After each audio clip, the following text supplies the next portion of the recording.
Assalamualaikum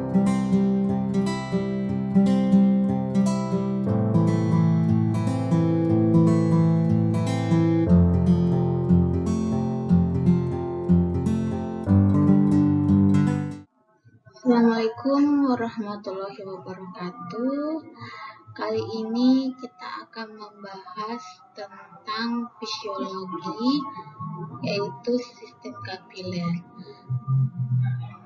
Jadi ini kita anggap adalah suatu struktur dari pembuluh darah.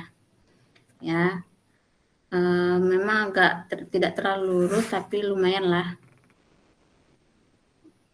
Nah, di mana struktur ini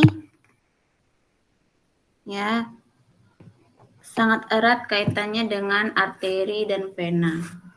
Ya, arteri itu di sini, ya, dari jantung.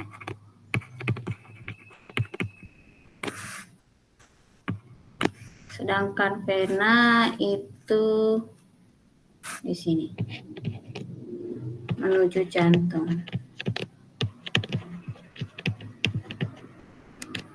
Ya. Sistem sirkulasi, dia itu sistem kapiler ini seperti sistem sirkulasi darah, di mana dalam pembuluh darah ini ada yang dikenal dengan meta arteriole. Nah, dia ada di sini. Ya, kemudian di sini. Kemudian di sini. Jadi dia itu merupakan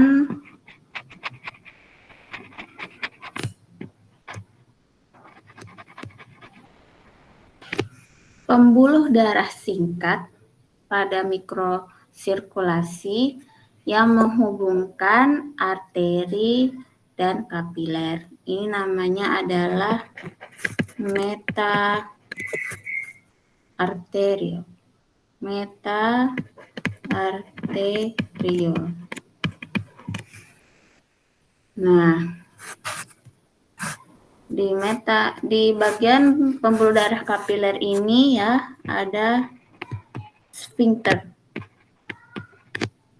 Ya, di sini sphincter. Namanya adalah precapillary sphincter.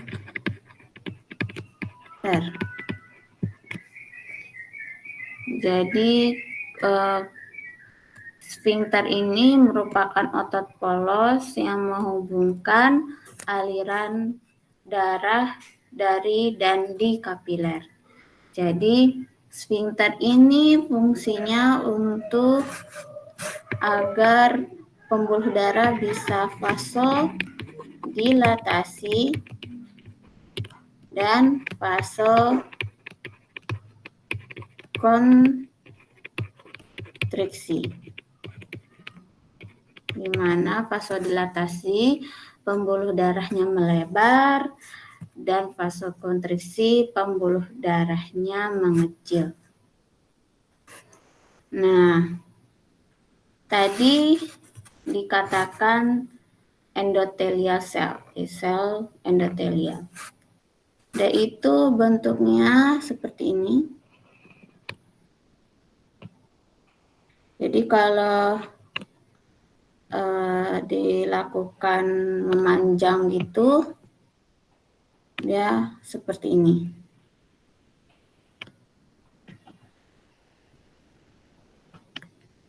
Nah, ada inti selnya.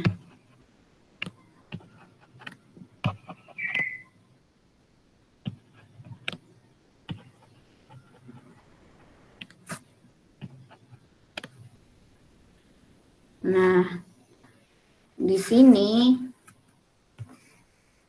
ya, di sini namanya adalah vascular endothelial cell. Ya, yaitu membawa sel darah merah menuju jaringan yang dituju. Tadi sudah dikatakan oleh kelompok sebelumnya bahwa ukuran sel ini 5 sampai 10 mikrometer. Ya. Kemudian ini adalah bagaimana caranya sel darah merah itu ya masuk ke pembuluh darah. Dia akan seperti ini. Dia akan masuk ke pembuluh darah dan kemudian di sini mengalami pertukaran ya, yaitu darah yang mengangkut banyak karbon dioksida menuju ke jantung untuk dibersihkan. Nah, ini adalah sel yang ada di struktur tubuh kita. Ya.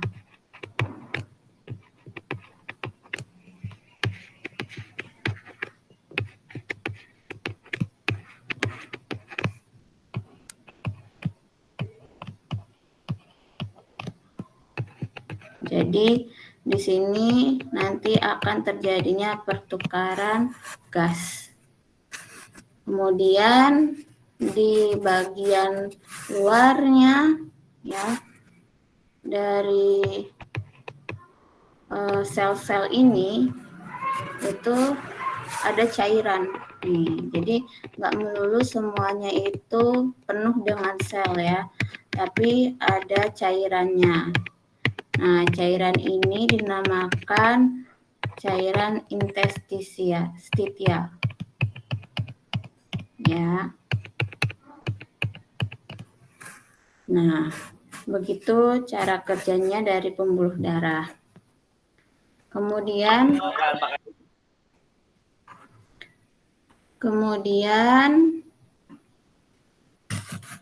ada yang dinamakan kapiler. Yaitu dibagi menjadi 3. Tadi sudah dijelaskan sama kelompok kapiler, di mana ada yang dinamakan continuous, ada yang dinamakan dengan penetrate,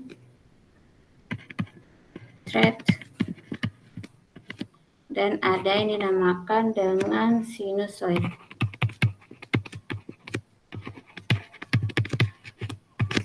Ya. Kalau continuous itu bentuknya lebih rapat.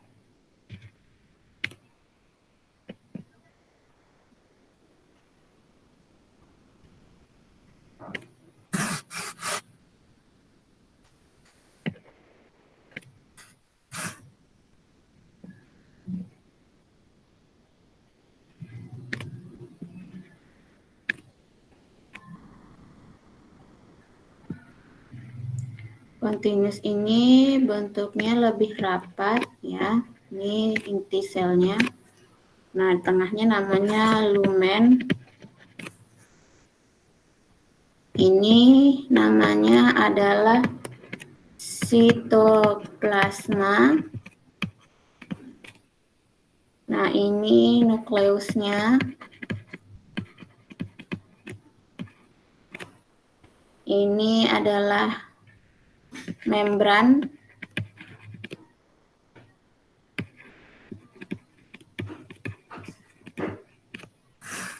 Ya.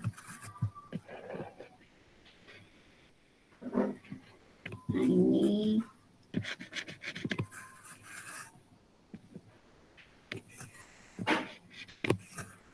kemudian ini yang dinamakan dengan vascular endothelia. Vascular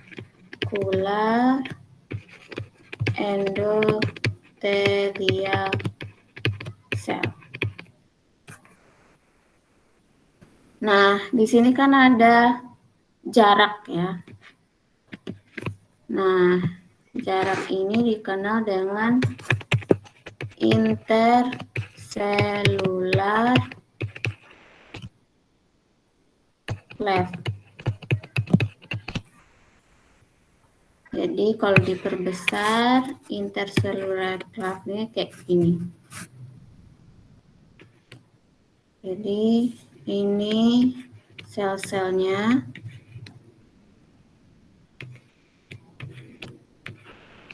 Ya, ini nukleusnya.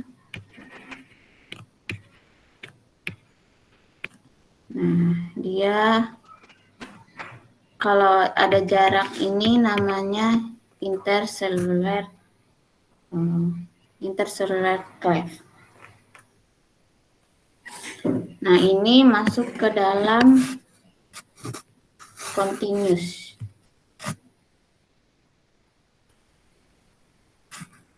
Ya. Nah, sekarang yang penetrate itu bentuknya tidak teratur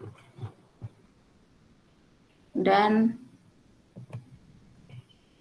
di dalam membrannya itu seperti ada renggang.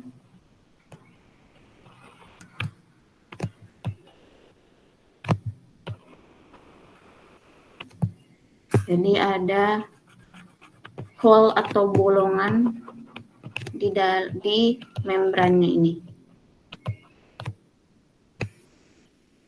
Nah, kalau yang continuous itu bagus ya bentukannya. Kalau yang penetrated itu agak tidak teratur. Ya, kalau diperbesar seperti ini. Jadi ini namanya penetrated papiler.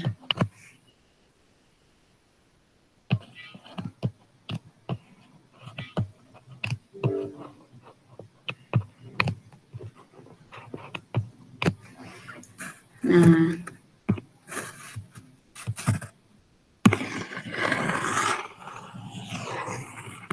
kalau sinusoid nih lebih merenggang dan selnya itu tidak lurus.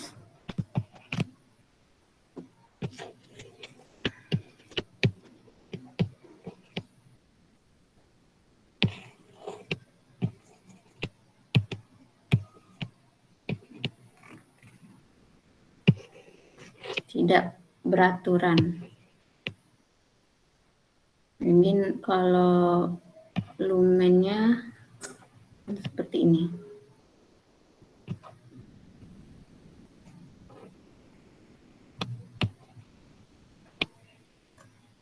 Dia itu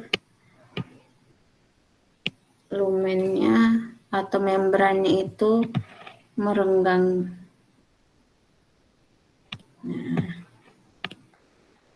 Nah, interstitial selulernya besar.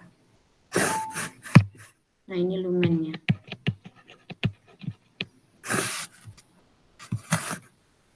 Itu namanya adalah sinusoid. Ya. Jadi di mana intercellular cleft-nya itu antara sel itu tidak beraturan.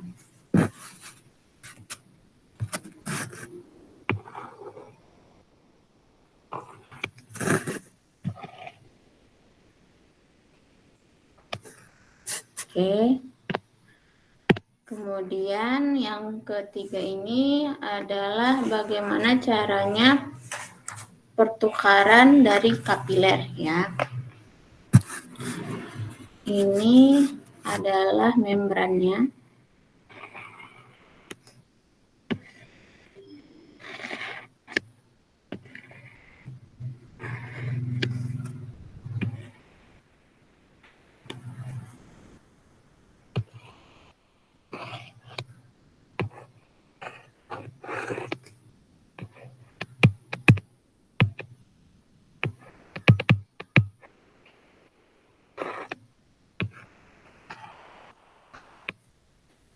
Nah, ini membrannya.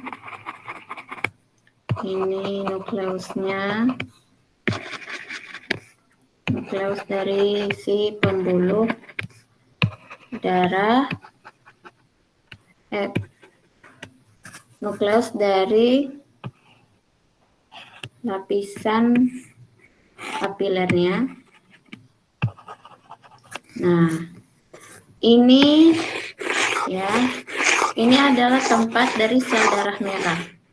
Sedangkan ini adalah cairannya. Cairan dan sel. Nah, di sini juga sama. Jadi ini adalah tempat dari si pembuluh darah.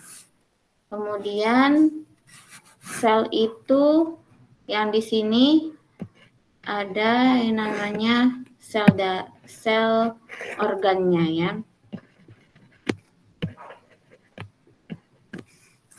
Nah, ini adalah pembuluh darahnya. Jadi pembuluh darah ini bentuknya konkav. Ini agak gelap. Ya. Kemudian pertukaran kapiler ini yang pertama adalah difusi. Ya. Difusi itu merupakan pertukaran di mana tekanan atau molekul yang bergradien tinggi ke bergradien rendah. Jadi darah yang mengangkut oksigen ini punya oksigen yang tinggi gradiennya. Ya. Nah, sel darah ini rendah konsentrasinya ya. Sel darah ini, sel dari organ ini rendah konsentrasinya, maka oksigen akan menuju ke sel organ yang konsentrasinya rendah. Ini oksigen. Nah, kemudian karbon dioksida pada sel organ ini lebih tinggi dibandingkan dengan sel darah. Maka yang tinggi akan menuju ke sel darah yang rendah. Ini karbon dioksida. Nah, inilah terjadinya pertukaran secara difusi, di mana konsentrasi tinggi menuju ke konsentrasi yang rendah. Ya. Nah, substansi dari cairan itu seperti glukosa, asam amino. Nah, untuk hormon jadi tidak hanya membawa oksigen dan karbon dioksida, tetapi juga membawa substansi lainnya. Kemudian ada juga hormon ya, seperti thyroid stimulation hormone,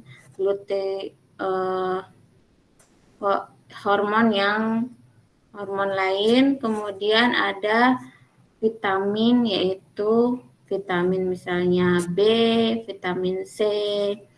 Nah, semua ini dibawa untuk dilakukan proses pertukaran pada kapiler.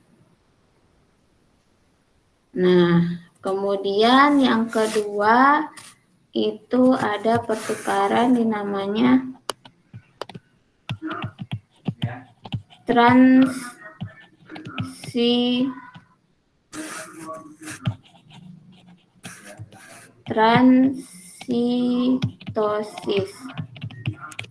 Ya, trans itu adalah berlawanan ya. Sitosis itu sel.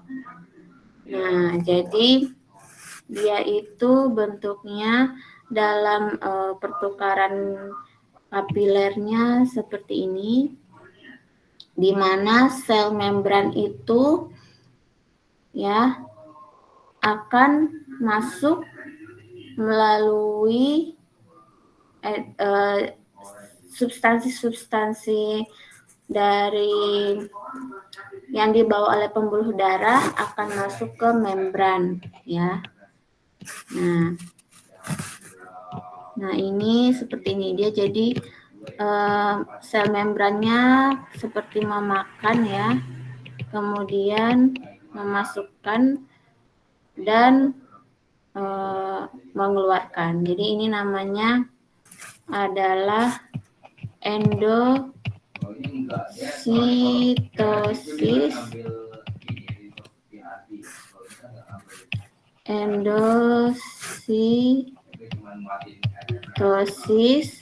Nah, ini namanya exositosis.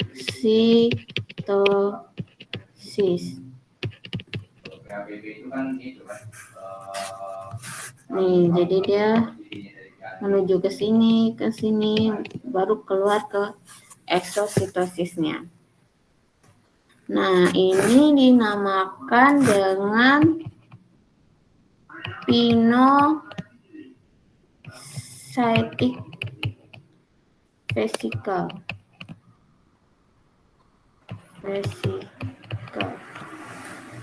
Jadi di mana membran itu keluar atau masuk ke sel organ melalui membran dengan proses yang namanya pinocytic vesicle. Dan yang terakhir itu ya namanya bulk flow.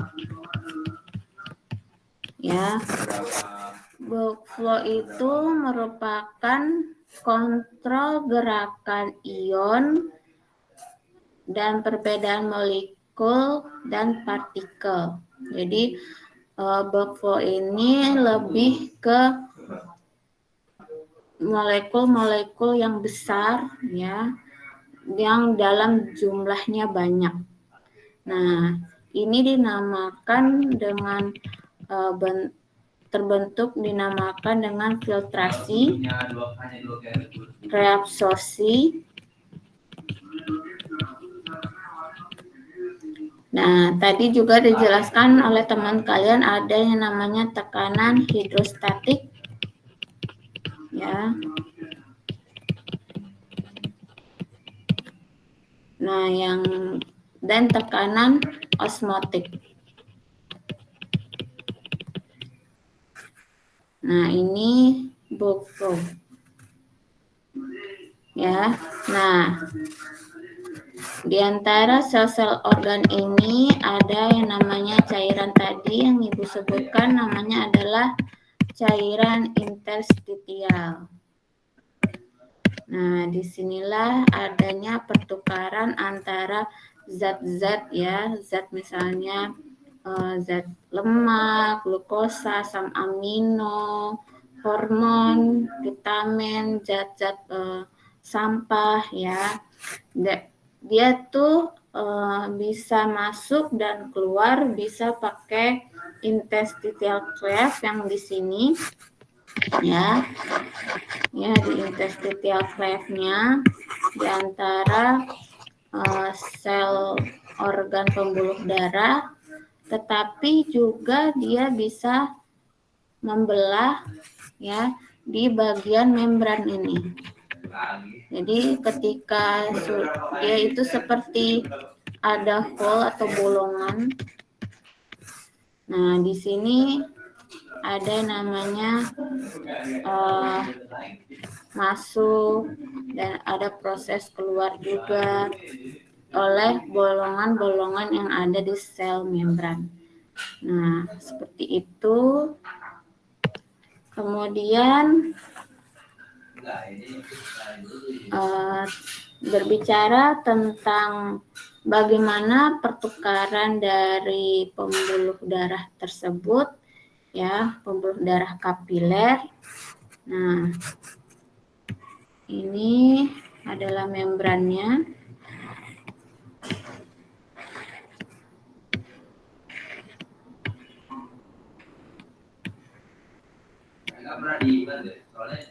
Ya, membran ini yang ada di lapisan pembuluh darah.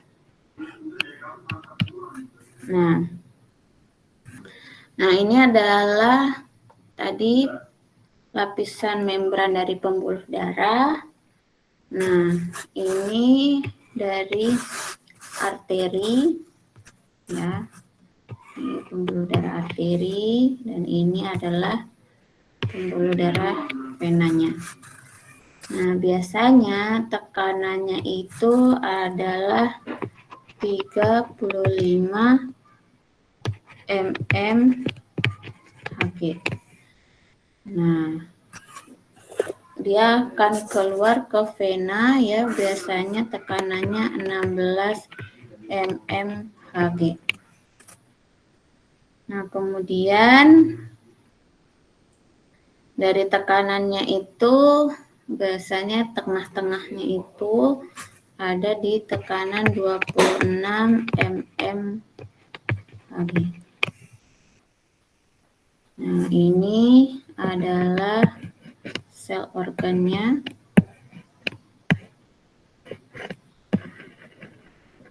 Ya. Dan ada cairan-cairannya di antara sel-sel organ.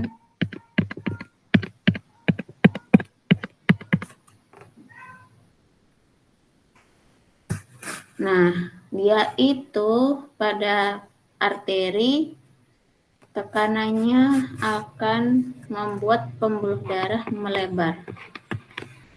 Ya, melebar. Sehingga darah yang kayak akan jaringan-jaringan atau material yang baik itu akan masuk ke dalam sel, ya, sehingga dia akan masuk ke dalam sel. Jadi di luar sel ini bisa terjadi tekanannya adalah 9 mmHg, ya. Kemudian di daerah vena ini, ya, vena ini tekanannya itu dikatakan 16 mmHg, berarti kecil. Tetapi walaupun dia kecil, dia ini bisa membuat pelebaran dari pembuluh darah. Ya. Kenapa bisa membuat pelebaran pembuluh darah? Karena jaringan atau substansi, ya, yang ada di luar dari pembuluh darah itu banyak yang masuk, sehingga dia melebarkan dari pembuluh darah ini. Nah, ini biasanya tekanannya adalah 10 mmHg, jadi lebih besar. Nah, yang terjadi di tengah-tengah ini ada 26. Ini adalah sifatnya netral, ya. Maka pembuluh darahnya itu akan mengecil. Nah, ini dikatakan substansinya keluar masuk ke dalam sel organ, ya. Nah, ini dinamakan dengan filtrasi. Tadi yang sudah disebutkan di slide sebelumnya. Nah, kalau yang ini, di mana sel substansi yang ada di sel itu masuk ke dalam sel pembuluh darah, ya. Nah, ini namanya adalah reabsorpsi.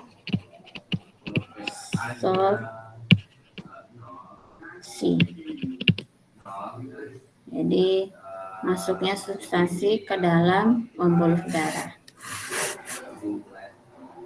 Nah, kemudian juga ada selain pembuluh darah kapiler, ada yang namanya pembuluh darah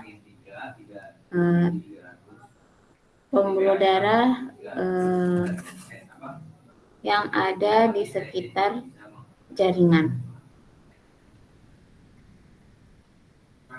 Oke. Nah, tadi berhubung dengan tekanan, ya, tekanan itu yang penting kita ketahui merupakan pressure, ya. Pressure itu tekanan, berarti dorongan, ya. Dorongan itu ada sifatnya hidrostasis dan osmotik.